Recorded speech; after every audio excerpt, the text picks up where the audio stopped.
在地上大条来关心苗栗最近常常传出有人伫较偏僻的所在，在空地啊投弹粪扫，佮放火烧粪扫。即马环保局甲警方已经咧追查，也佮有伫中华毛发生乌白倒粪扫的代志。9点钟来就有人就有3件，每安尼拢互监视器去翕到啊，所以后续会依法来重罚。粪扫堆导火，透风口过来一直呛浓烟。苗栗县万里镇的第5公墓，10月底，互人倒35栋的营建燃废弃物，才一早起发生火灾。消防队甲拍火了后，迄天的下晡，佫一摆传出火灾。消防队怀疑讲是有人投倒粪扫，故意放火。税务局抓到！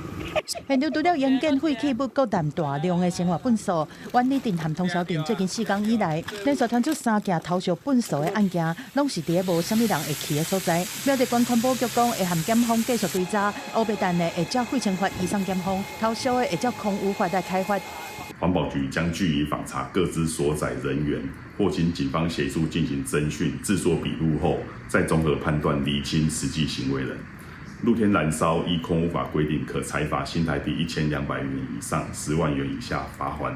中华嘛有人乌白蛋粪扫，10月30暗时6点半左右，一台车停伫鹿港镇杨华厝溪报花边，扫落来就甲大包粪扫弹入去河路内面。另外，佫有2个人嘛探透早驶车到同一个地点，甲规车粪扫弹入去河内面，佫连续偷倒2摆，过程拢互监视器翕到。附近的民众嘛真困扰。但的粪扫内底就是拢一寡免洗碗筷啦，一寡一般就是人咧。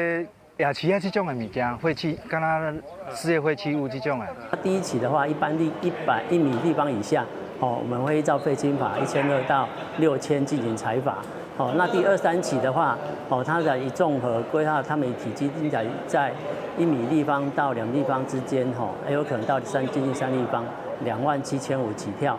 中华县政府讲，这个所在移动式的监视器10月30才拄装尔，随着翕到3件乌白蛋粪扫的案件，会用车来足人通知到案。乌白蛋的废弃物一立方公尺以下，会当照废清法裁罚1200到6000，超过一立方公尺，照水利法开罚27500到500万。若是累犯，就是25万起跳。记者综合报道。